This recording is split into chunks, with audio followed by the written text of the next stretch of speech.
क्योंकि यहाँ पर देखिए ये जो सेकंड नंबर क्वेश्चन है ये 9 बैंड वाला है और ये 6 नंबर क्वेश्चन है ये भी 9 बैंड वाला है। उसके बाद ये 7 नंबर क्वेश्चन, 8 नंबर क्वेश्चन और ये 12 नंबर क्वेश्चन, ये 3 क्वेश्चन भी 9 बैंड वाले थे। और ये वाले पैसेज में एग्जामिनर ने इतनी ज्यादा चालाकी आपके साथ खेली है कि आप लोगों को पता ही नहीं चलेगा आंसर क्या था। बाकी सारे आंसर बहुत ईजी है, उसके ऊपर मैं बात नहीं करूंगा। मैं सिर्फ ये जो 6 क्वेश्चन है ना इसके बारे में आपको बताऊंगा। स्टूडेंट बहुत ज्यादा ध्यान से सुनना, वीडियो आपके लिए काफी ज्यादा हेल्पफुल रहेगी। लाइक शेयर सब्सक्राइब आपको अभी नहीं करना, पहले वीडियो देख लो, अगर अच्छा लगे तो ही लाइक करना। पहले हम क्वेश्चन को रीड करते हैं। ये 7 नंबर क्वेश्चन को रीड करिए। The ships were remarkable for number of dash they had. Question समझना ही अपने आप में बहुत ज्यादा मुश्किल है, ध्यान से समझो। कह रहा है कि शिप्स बहुत ज्यादा रिमार्केबल थी। पहली बात तो रिमार्केबल का मीनिंग आपको पता होना चाहिए। रिमार्केबल का मतलब कुछ अच्छा, कुछ बहुत जबरदस्त उनके पास था। दूसरे नंबर पर ये जो फॉर लिखा है ना, फॉर का मीनिंग भी आपको पता होना चाहिए। फॉर का मतलब यहाँ पे रीजन है। इसके बाद यहाँ पर हमें थोड़ा सा ग्रामर भी सपोर्ट कर रही है। स्टूडेंट आपने देखा होगा भी हम नंबर ऑफ डैश लिखते हैं ना तो हमेशा उसके बाद यहाँ पे जो भी आंसर आता है वो प्लूरल होता है। जैसे नंबर ऑफ स्टूडेंट्स,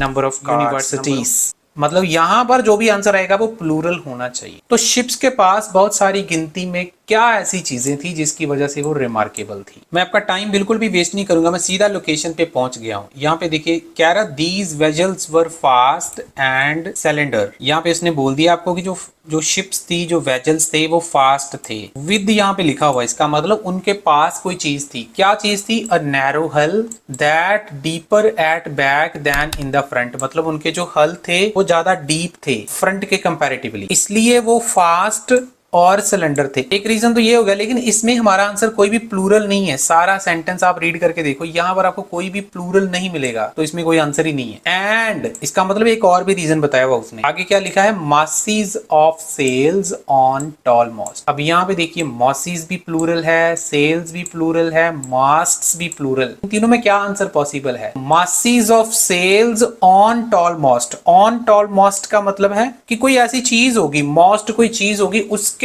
ऊपर मासीज ऑफ सेल्स लगे हुए हैं, जिसकी वजह से ये फास्ट थी, मतलब रिमार्केबल थी। तो मासीज का मतलब नंबर ऑफ हो गया, सेल्स आपका आंसर आ जाएगा। अगर आपको ये समझ आया तो स्टूडेंट लाइक करना, चैनल को सब्सक्राइब भी कर देना। यार ऐसी वीडियोस कहाँ मिलेंगी आपको? नहीं मिलेंगी, मुझे पता है। नेक्स्ट जो डिफिकल्ट क्वेश्चन उसने लिखा है, the performance of British T clipper was particularly affected. Clipper का मतलब समझ लो, क्लिपर का मतलब शिप ही होता है इनडायरेक्टली। तो जो इनकी परफॉर्मेंस थी वो अफेक्ट होती थी। अफेक्ट होने का मतलब नेगेटिव, मतलब परफॉर्मेंस लो होती थी। कब होती थी? टाइम बताया हुआ है। When there were dash at sea, there were dash. यहाँ पे फिर से हमें ग्रामर हेल्प कर रही है, यहाँ पे हमें प्लूरल आंसर चाहिए। समुद्र में ऐसी कौन सी चीजें थी जब वो होती थी तब क्लिपर की परफॉर्मेंस जो थी वो अफेक्ट होती थी? आइए देखते हैं। यहाँ पे देखिए दे। अब दे का मतलब एक रेफरेंस प्रोनाउन उसने यूज किया। दे का मतलब शिप्स है या क्लिपर है। दे हैड नैरो बीम, उनके पास बीम थे।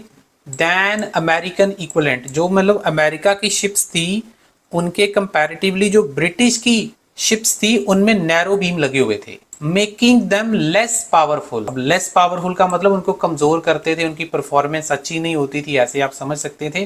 क्वेश्चन में उसने लिखा था when there were dash at sea. When का मतलब हो गया ड्यूरिंग। कब होती थी वो परफॉर्मेंस लो? जब स्टॉर्म्स आते थे। तो ड्यूरिंग स्टॉर्म्स, तो हमें प्लूरल भी मिल गया। यहाँ पे देखो स्टॉर्म्स के साथ एस लगा हुआ है, स्टॉर्म के साथ, तो ये आपका आंसर आ जाएगा। होपफुली क्लियर हो गया होगा आपको। मैंने काफी सिंपल करने की कोशिश करी है, लेकिन फिर भी ये देखो आपको आंसर समझना पड़ेगा कितना ट्रिकी बनाया हुआ है। सबसे खतरनाक क्वेश्चन की तरफ हम बढ़ते। कहता है at the end of the journey the ships needed the help of dash. मतलब जब वो अपनी जर्नी खत्म करते थे, जर्नी खत्म करने के एंड वाले पड़ाव में होते थे, तो उनको किस चीज की जरूरत होती थी? शिप्स को। आइए देखते हैं। ये इस रीडिंग का सबसे ज्यादा डिफिकल्ट क्वेश्चन है। पहली तो बात, आपको जर्नी वर्ड कहीं नहीं मिलेगा, तो मैं आपको थोड़ा लोकेशन बता देता हूँ। इस वाले में इसका आंसर है। डिफिकल्ट क्यों है वो समझिए। यहाँ पे इसने लिखा दे का मतलब है वो जो शिप्स थे। रेफरेंस प्रोनाउन इतने ज्यादा यूज किए गए हैं इस रीडिंग में। अगर आपको रेफरेंस प्रोनाउन वगैरह डिटेल में समझने हैं तो क्रैश कोर्स ले लो यार। मेरा 1500 का क्रैश कोर्स है, उसमें सारी रीडिंग डिटेल में समझाई हुई है, राइटिंग को डिटेल में, कॉपी पेस्ट मेथड सब कुछ बताया हुआ है। चलिए हम आगे बढ़ते हैं, वो आपकी मर्जी लेना या नहीं लेना। दे स्पेड डाउन। स्पीड की सेकंड फॉर्म होती है स्पेड, मतलब उन्होंने स्पीड को स्लो कर दिया।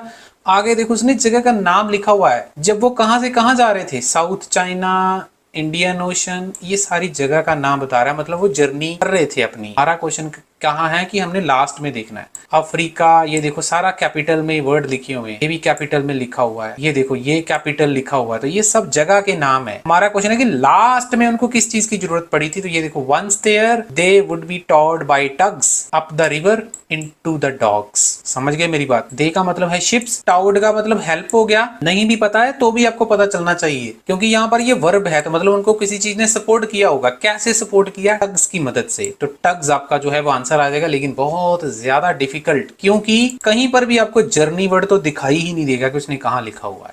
तो this is a most difficult question. अब हम बात करते हैं ट्रू फॉल्स नॉट गिवन की। Before 1800 cargo size was most important consideration for east India company. बहुत ही ज्यादा डिफिकल्ट क्वेश्चन है। क्यों डिफिकल्ट है आइए समझाता हूं। देखो इसमें सबसे पहले तो भाई आपको ये चीज समझनी है कि 1800 साल से पहले क्या हुआ था, पहले वो देखना पड़ेगा। तो 1800 साल से पहले वो क्या करते थे, कार्गो का जो साइज था उसको बहुत ज्यादा इंपॉर्टेंस देते थे। तो क्या सच में वो कार्गो साइज को 1800 साल से पहले इंपॉर्टेंस देते थे? अब यहाँ पे समझो, यहाँ पे क्या लिखा हुआ है, बाय 1800। स्टूडेंट गलती क्या करेंगे, इस पैराग्राफ से पढ़ना शुरू कर देंगे। बाय 1800 का मतलब है कि वो उस सदी में चल रही थी चीज, 1800 वाला जो सदी थी उसके दौरान। लेकिन हमारा क्वेश्चन उससे पहले है, बिफोर 1800। तो इसका आंसर डेफिनेटली इस वाले पैराग्राफ में होना चाहिए। तो यहाँ पर इसने लिखा instead its priority was to minimise the cost by carrying as much as possible on each ship. जितना ज्यादा हो सके वो चाहते थे कि उसको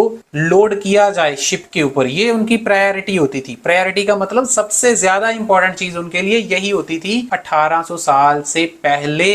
देखो कहां मिलेगा आंसर, मिलेगा ही नहीं, क्योंकि आप लोग, मुझे पता है मोर देन 60-70% स्टूडेंट यहां से पढ़ेंगे इसका आंसर, लेकिन इसका आंसर यहां पर है पीछे वाले टेक्स्ट में। आंसर ट्रू है लेकिन बहुत डिफिकल्ट। स्टूडेंट अगर मेरा पढ़ाने का तरीका अच्छा लग रहा है तो लाइक करना, चैनल को सब्सक्राइब करना। ऑनलाइन क्लासेस भी अवेलेबल हैं, आपको नंबर दिख रहा होगा स्क्रीन के ऊपर, हमारे साथ कांटेक्ट कर सकते हैं। ऐसे ही हम आपको क्लास में भी पढ़ाते हैं। चलिए हम लास्ट क्वेश्चन की तरफ बढ़ते। कहता in the 19th century British drinkers prefer tea made from mature leaves to that made from younger leaves. ये क्वेश्चन को समझना अपने आप में बहुत ज्यादा आर्ट है। यहाँ पे ना इसने वर्ड यूज किया है टू दैट, इसका मतलब है दैन, मतलब कंपैरिजन दिखा रहा है कि जो ब्रिटिश ड्रिंकर थे वो मेच्योर लीव से जो चाय बनती थी उसको ज्यादा प्रेफर करते थे in comparison to younger leaves. ये समझ लो आप। टू दैट लिखा हुआ है ना, इसलिए बहुत सारे स्टूडेंट को ये समझ नहीं आएगा कि ये कंपैरिजन वाला आंसर है। तो इन दोनों में से किसको प्रेफरेंस देते थे, मेच्योर लीव वाली चाय को या फिर यंगर लीव वाली चाय को? आइए देखते हैं।